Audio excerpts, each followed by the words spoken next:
Hello guys, good evening, welcome back to my channel. आज हम बात करने वाले हैं हिस्ट्री के चैप्टर 1 एंड 2। एमसीक्यूज करेंगे हम खाली, क्योंकि आपके सीईटी में सिर्फ एमसीक्यूज आने वाले हैं।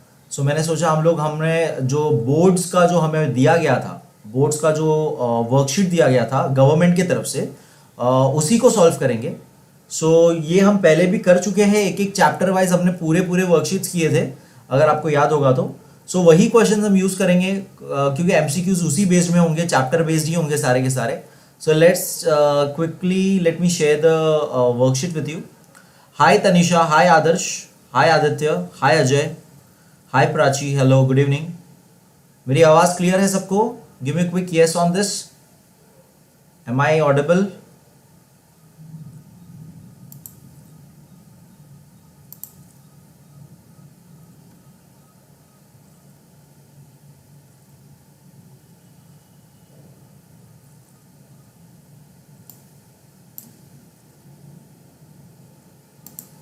हेलो महमूद, हेलो मानस।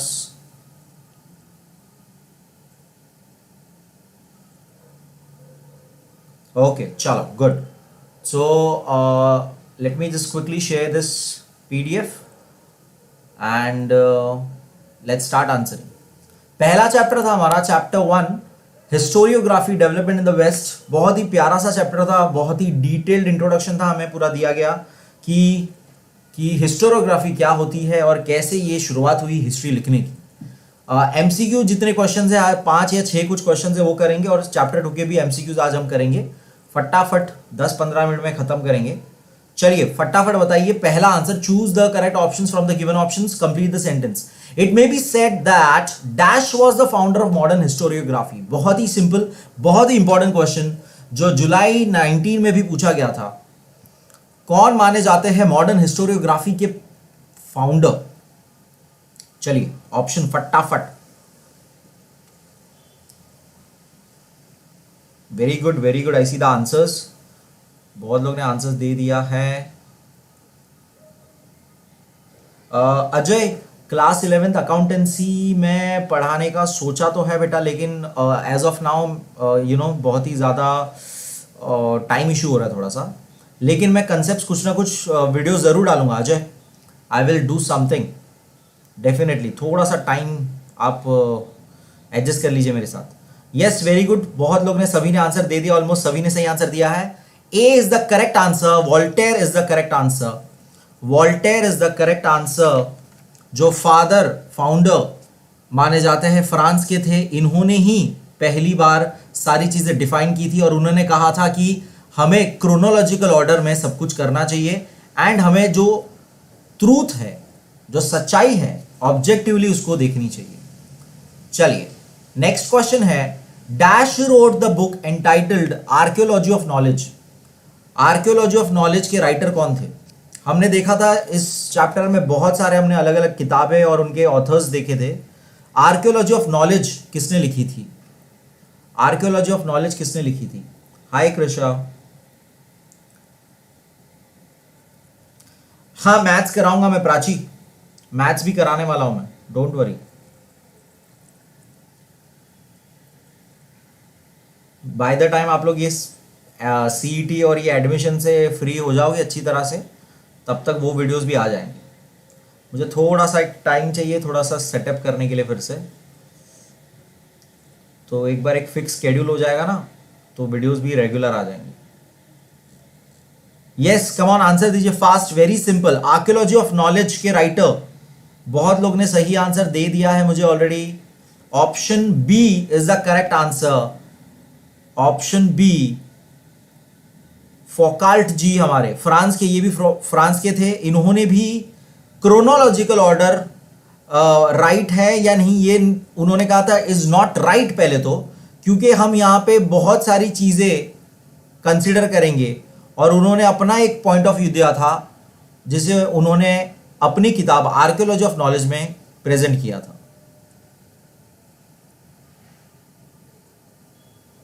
यस कृषा, क्या रिप्लाई करना है? बी ऑप्शन करेक्ट है। नेक्स्ट क्वेश्चन देखेंगे क्विकली नाउ, फटाफट। Third question, dialectics method was explained by dash.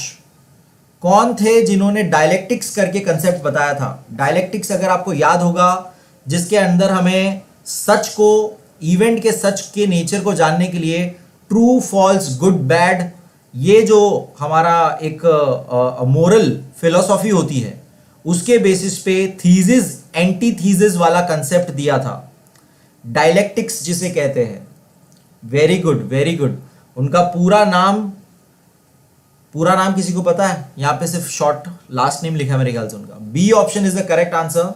B option is the correct answer.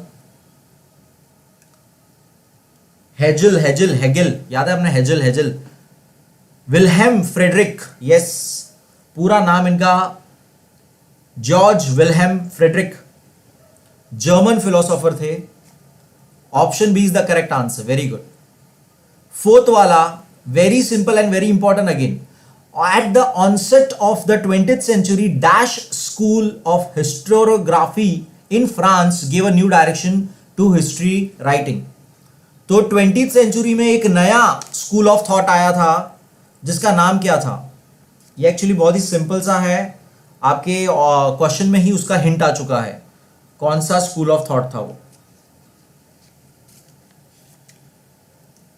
ये उस जमाने में सारी चीजें जो है along with political events, climate change, agriculture, technology, सभी को साथ में लेते हुए ये एक नया स्कूल ऑफ थॉट आया था। Very good. एंड सभी ने आंसर दिया है, एक दो जन ने रॉन्ग आंसर दिया है। सी ऑप्शन नहीं है इसका, फोर्थ का आंसर सी नहीं है। Option A is the correct answer. Annales school जो था, फ्रेंच हिस्टोरियंस ने चालू किया था ये, that is the correct answer. Option A is the correct answer. Please remember. Fifth question, dash explained the class theory. तो ये भी बहुत ही सिंपल है और बहुत इंपॉर्टेंट है। कौन था जिन्होंने क्लासेस, सोशल क्लास की यहां पे बात की थी? ऊंच नीच in the terms of financial matter, social class की बात की थी। क्लास थियरी देने वाले कौन थे? मार्क्सिज्म के नाम से भी जाना जाता है, अगर आपको हिंट दूं। नहीं, बी आंसर नहीं है, बी आंसर नहीं है, बी आंसर नहीं है। क्लास स्ट्रगल की बात की थी, मींस ऑफ प्रोडक्शन के डिस्ट्रीब्यूशन की बात की थी। यस, बहुत लोगों ने सही आंसर दे दिया है and answer is A, Karl Marx is the correct answer. Karl Marx is the correct answer. बेटा सीईटी एडमिशन फॉर्म का साइट पता नहीं, मैंने भी ट्राई किया था, आज सुबह भी एक बार ट्राई किया था, बट वो ओपन ही नहीं हो रहा था। So let's just have patience Shruti and let's see कि कैसे वो होता है। ओके, सो ये हमारे फर्स्ट चैप्टर के पांच ही क्वेश्चन थे। Let's move on to the next chapter, chapter 2 के अब हम 5 करेंगे। सिंस आपको एमसीक्यू बेस्ड क्वेश्चन ही आने वाले हैं, तो हमारा फोकस सिर्फ एमसीक्यू के ऊपर ही है। अदर देन दैट हमने ये सारा चीज जो आप अभी देख रहे हो, कंप्लीट द कंसेप्ट मैप और ये सब हमने वीडियो में कवर किया हुआ है, पहले के पुराने वीडियोस में कवर किया है। तो अगर आपको चैप्टर रिवीजन चाहिए या ये सारा रिवीजन चाहिए तो पुराने वीडियोस जरूर देखिएगा, पुराने वीडियोस जरूर देखिएगा एंड आपका एक वो अच्छा रिवीजन ही हो जाएगा, right? So let's just quickly see the chapter 2। Chapter 2 देखेंगे। अब हम वेस्टर्न से इंडिया में आ गए हैं, हिस्टोरियोग्राफी ही चल रहा है हमारा, लेकिन अब हम वेस्ट से इंडिया में आ चुके हैं कि इंडिया में क्या क्या बेटरमेंट्स हो रहे थे, इंडिया में क्या क्या चेंजेस आ रहे थे, इंडिया में कौन लोग थे जिसके वजह से हमारे यहाँ पे हिस्टोरियोग्राफी चल रही थी। सो ब्रिटिश ईरा से लेके जो जो चीजें थी, सारे क्वेश्चन यहाँ पे। हाँ, ये मैं भी देख रहा था 5th चैप्टर के बारे में सिलेबस का। सो उन्होंने क्लियरली कहा है कि जो ओमिटेड पोर्शन था वो नहीं आएगा, तो हमें टेंशन नहीं लेना है, 5th चैप्टर सिविक्स में नहीं होगा। Okay, don't worry about that. Chapter 2 historiography Indian tradition, first MCQ, dash was the first director general of archaeological survey of India. Now ये तो बहुत ही सिंपल सा है और सभी को ये आना ही चाहिए। आपने अगर बहुत पहले भी पढ़ा था या ऐसा कुछ भी है, फिर भी ये इतना सिंपल है, सबको ये पता होना चाहिए। आंसर, पहला डायरेक्टर जनरल कौन था? इन्होंने बहुत सारे साइट्स हमारे यहाँ पे एक्सकेवेशन किया था। Yes, I see the right answer, बहुत लोग ने राइट आंसर दे दिया। A is the correct answer. Sir Alexander Cunningham जो ब्रिटिश ऑफिसर थे, उन्होंने बहुत सारे साइट्स यहां पे एक्सकेवेट किए थे। ए इज द करेक्ट आंसर। देखिए प्राची जी ने कहा है सीईटी फॉर्म के लिए 9 PM to 11 PM timing is better, यानी कि अभी लेक्चर के बाद एक बार चेक करिए। बेटा 9 PM ही लिखना था आपको कि AM लिखना चाह रहे थे प्राची? आप एक बार कंफर्म करिएगा। 5 चैप्टर्स नहीं बेटा, जो जितने चैप्टर्स थे हमारे ओरिजिनली वही है, 25% रिडक्शन के बाद, तो वो तो मुझे काउंट करने पड़ेंगे। 5 तो नहीं है मेरे ख्याल से, 5 से ज्यादा ही है ज्योग्राफी में। नेक्स्ट क्वेश्चन देखेंगे। Dash translated the Sanskrit text of Hitopadesha in German language.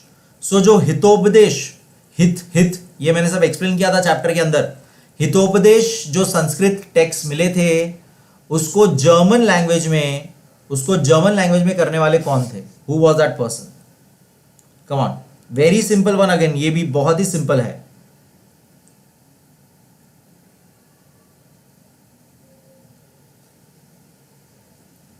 Eid मुबारक, ईद मुबारक सौम्या। हाँ मुझे याद है, फ्लोट वर्ली आईडी आपका ही आईडी था वो। अच्छा प्राची, मुझे वो चेक करना पड़ेगा नंबर ऑफ, मैंने काउंट नहीं किया हुआ। चलिए यस, बहुत लोग ने मुझे आंसर दे दिया है। अगेन एक दो जन ने रॉन्ग आंसर दिया है। ऑप्शन ए नहीं है आंसर। सेकंड वाला हितोपदेश को ट्रांसलेट करने वाले Friedrich Max Muller is the correct answer. Yes, Friedrich Max Muller is the correct answer. Option B is the correct answer. Please ये याद रखिएगा, नेम कंफ्यूजिंग हो सकते हैं। प्लीज सारे नाम के लिस्ट बनाइए, उसके सामने कौन किसका क्या इंपॉर्टेंस है वो लिखिए और वो याद रखिए। इट इज वेरी इंपॉर्टेंट, आपको ये पता होना चाहिए। ओके, थर्ड क्वेश्चन देखेंगे। Rajatarangini is the history of dash. तो ये भी बहुत ही सिंपल सा, ये कहां की हिस्ट्री है? ये एक पूरा बुक था, ये कहां की हिस्ट्री है? बहुत ही सिंपल सा आंसर है अगेन ये।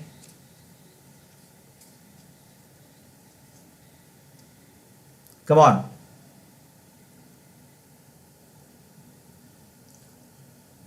आपके डैड का आईडी था क्या?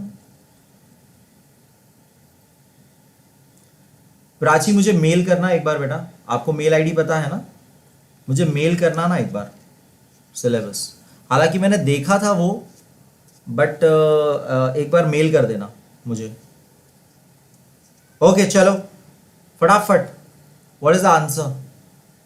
बहुत लोग गलत आंसर दे रहे हैं इसका। राजस्थान तो नहीं है, राजस्थान नहीं है।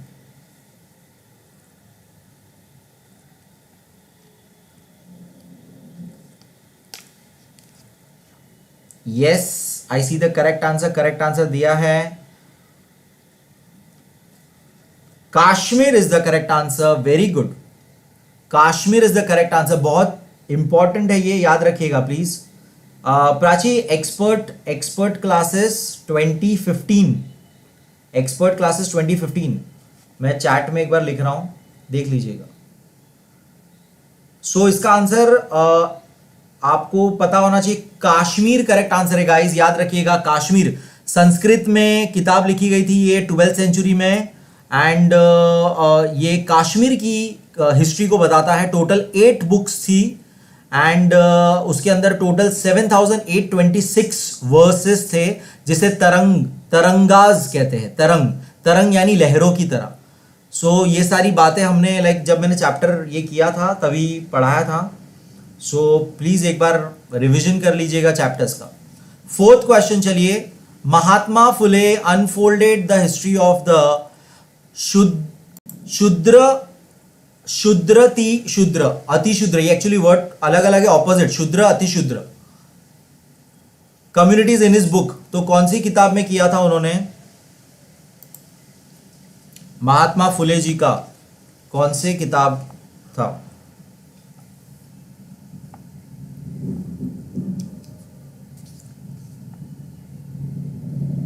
गायत्री, साइंस अगर लेना है तो पहले तो साइंस का स्कोर आपका हाई होना चाहिए। लेट्स से अगर 25 मार्क्स का उसमें पूछा जाएगा तो कम से कम आई एक्सपेक्ट 20 के ऊपर मार्क्स होना चाहिए। एंड डिपेंड्स ऑन बेटा कॉलेज टू कॉलेज वो लोग क्या कट ऑफ रखेंगे। So let's just say highest आपका होना चाहिए।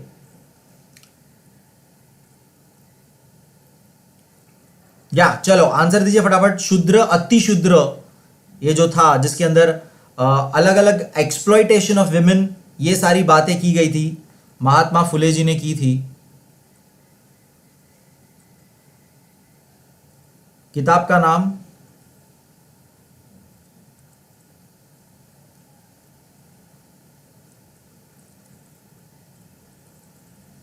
Very good. ऑप्शन नहीं, बहुत लोग ने ए भी बोला, आंसर ए नहीं है, गुलामगिरी आंसर है, ऑप्शन सी आंसर है, प्लीज याद रखिए। कौन सा क्वेश्चन बैंक बेटा? हाँ योजन, ये किया था हमने बेटा, ये किया हुआ ही है। अभी हमारे पास क्वेश्चन, अब नए क्वेश्चन क्या हो गए, ये बोर्ड्स ने हमें क्वेश्चन दिए थे ना, तो इसलिए हम लोग यही क्वेश्चन कर रहे हैं। Last question, fifth question, come on fast. Nationalistic writings in Maharashtra were inspired by dash. Again, a very important question. Nationalistic writing यानी नेशनलिज्म के बेस्ड, नेशनलिज्म क्या है ये सारी बातें हम कर चुके हैं। कौन थे जिसने इंस्पायर किया था महाराष्ट्र में? ये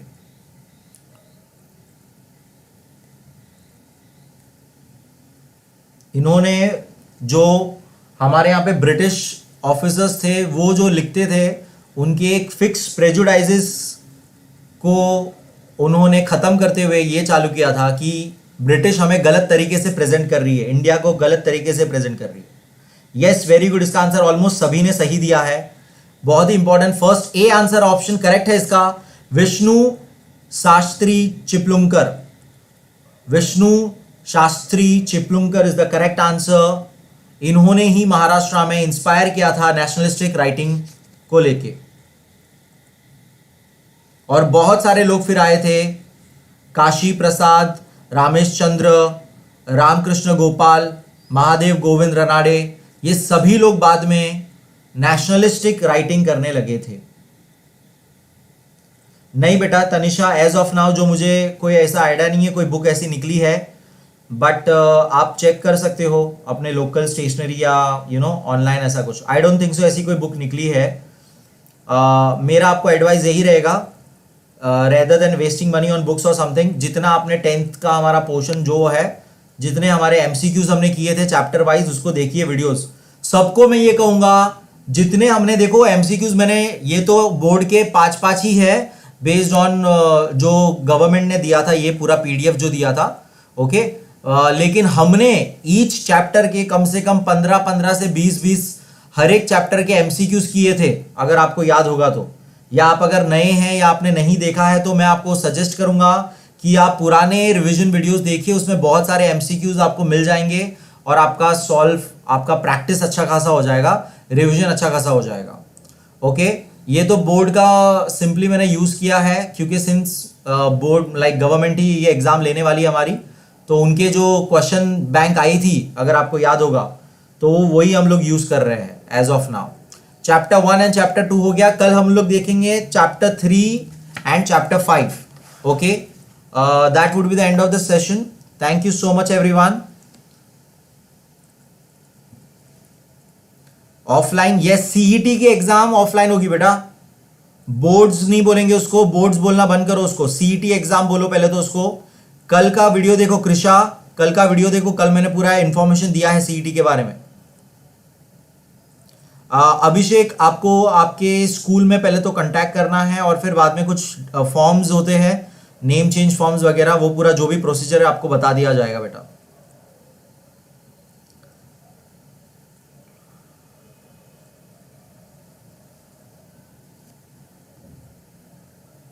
बेटा MHT CET अलग चीज होती है, वो अलग चीज होती है। देखो CET एग्जाम्स बहुत सारी अलग अलग चीजों की होती है, तो डोंट गेट कंफ्यूज और बेवजह का कंफ्यूजन क्रिएट ना करे अपने बीच और लोगों के बीच में।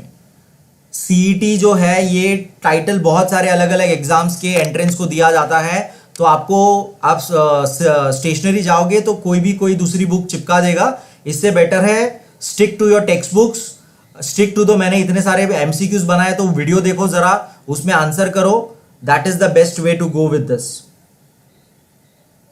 बेटा। और समझो और नए क्वेश्चन क्या बनाया जाए। जितने नए क्वेश्चन बनाने थे ऑलरेडी मैंने टेक्स्ट बुक के बाहर के बना दिए थे बेटा, और क्या बनाया जाए। मैंने डाइजेस्ट के सारे क्वेश्चन कवर कर दिए थे, जो MCQ स्टार्टिंग में हमने कवर किए थे। Not this one, question bank वाले की बात नहीं कर रहा हूं मैं, जो हमने ओरिजिनली मैंने जो चैप्टर वाइज रिवीजन चालू किया था आप लोगों का एक एक, उसमें मैंने सारे वो जितने बन सकते एक चैप्टर में अलग अलग टाइप ऑफ क्वेश्चन बना दिए थे। उसमें अभी और क्या अलग अलग बनाया जाए, राइट। सो जितना अभी MCQs अवेलेबल है आपके पास वही आप पढ़िए, पुराने वीडियोस देखिए, एंड हम ये डेली जितना हो सके क्वेश्चन बैंक में से MCQs कवर करेंगे। That would be the end of the session. Thank you so much everyone, bye, take care. Marathi का नहीं होने वाला बेटा, खाली English, history, geography, civics, science, maths यही होने वाला है। प्लीज एक बार देख लीजिए, CET वाला वीडियो देख लीजिए प्लीज। मैं कोशिश करूंगा रिवीजन जल्दी चालू करने की गायत्री, आई विल ट्राई बेटा।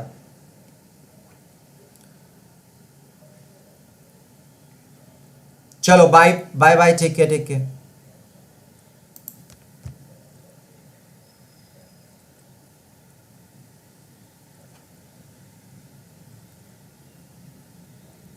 यस, कल इसी टाइम पे मिलेंगे हम लोग, 8:30 के आसपास मिलेंगे, 8:30 के आसपास मिलेंगे मानव।